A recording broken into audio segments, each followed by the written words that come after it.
Well, unfortunately, it's that time of year where we need to winterize our camper. And so today we're going to uh, fill up our water lines with antifreeze. So you don't want to leave the water in there. The lines aren't protected from the cold air. And so what we'll do is drain the lines and then we'll pump in the RV antifreeze. I just get this stuff at Walmart. It's pretty cheap, usually 2 gallons, and we'll walk through the process. So now that the water's turned off, the first thing we need to do is drain our water lines. And so to do that, underneath our bathroom sink on the bottom, there's these 2 valves. There's one for hot, one for cold. So I'm just gonna go and turn these on, and that'll kind of gravity drain all these lines. Give those a few seconds. I'll leave those open while I go and drain the water heater. So with the water off, to drain the water heater, you just have to open this valve up here. It usually turns by hand. Sometimes I use pliers just to help. But as you open it up, I can hear it start moving.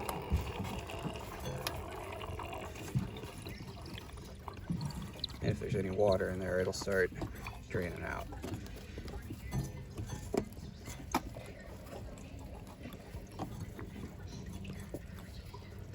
So mine, we had it pretty drained, so didn't have any water come out. You can see we have a little bit of a leak. This was already wet, so that's something I'll have to look at next year, is replacing that. So this is the water heater, and what happens is water comes in this way, comes through this line in, and then comes through this one out, and then this one bypasses it altogether if you have it open. And so what I'm going to do here is I'm going to turn off the out, and then we're going to pump the antifreeze in so that it comes in here, kind of forces its way into there. I'm going to watch outside until the antifreeze starts coming out, and I'm going to shut it off, and we'll turn this off. We'll open this one on, and we'll flush out the rest of the lines. So in my camper, underneath the little sleeper sofa, is our tank. So that's the water tank. If you're ever going to fill it up, some places where you didn't have permanent water, we never move ours, so it stays the same. So I don't have to do much here. What I do need to do is take this hose, you see it's open-ended, and we're going to put it in our antifreeze here. All right, I'm going to put it all the way to the bottom so it sucks it all out. And then there's a valve back here that I'm going to turn on. So over here, turn it on. And so what it'll do is when we turn the pump on, the pump can't go to here because there's nothing in there, and that's off. So it's going to force it to suck it out of here. So let's go do that. Come over here, turn on the pump. I can hear it going.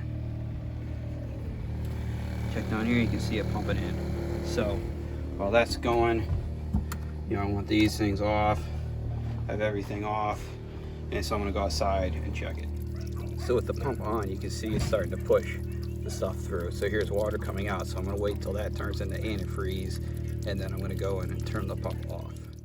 So with the water heater done, I'm going to come over here, close this one. All right, so now there's no water coming in.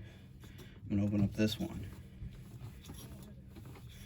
And what that'll do is cause the antifreeze to come through here and up.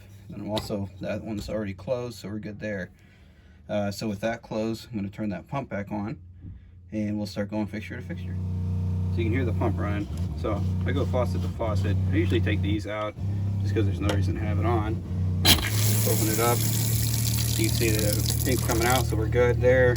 We'll do the same thing on this side. So that's water. And we're going to let that go until it turns pink. And once it turns pink, I'll shut that off and go to the next fixture. Alright, so you can see both of these are pink. That one's pink. That one's pink. So we go to the next fixture, which is just over here in the bathroom. You have to excuse the mess. So I'm going to hit up this bathroom sink. There we go, we got the pink.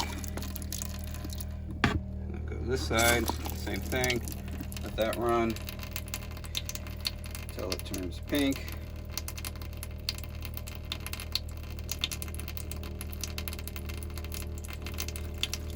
Alright, turning pink. And it's pink. So turn that one off. We'll do the tub. Turn that on until it goes pink. It's already pink. Same thing on this side. Pump that one out. That's coming out pink. We're good there. So now we'll do the water closet here. Open that up.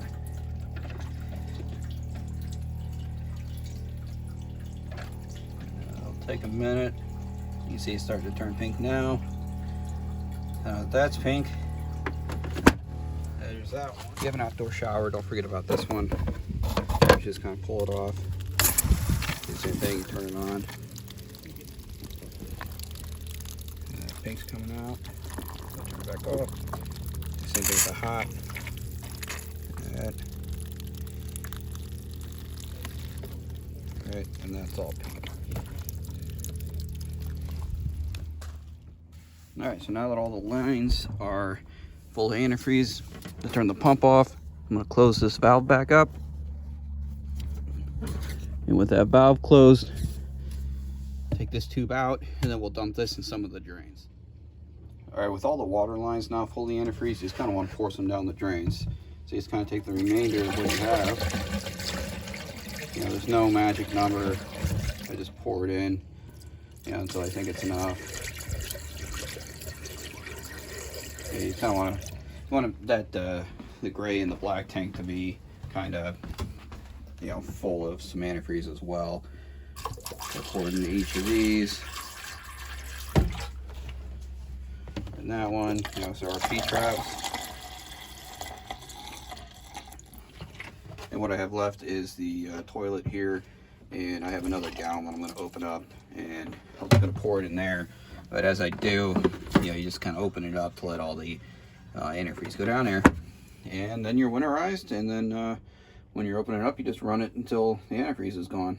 But that is how you winterize your water lines. If you have any questions, please feel free to put them in the comments, and I'll get back to you. If you like the video, please hit subscribe, and you'll see many more like it.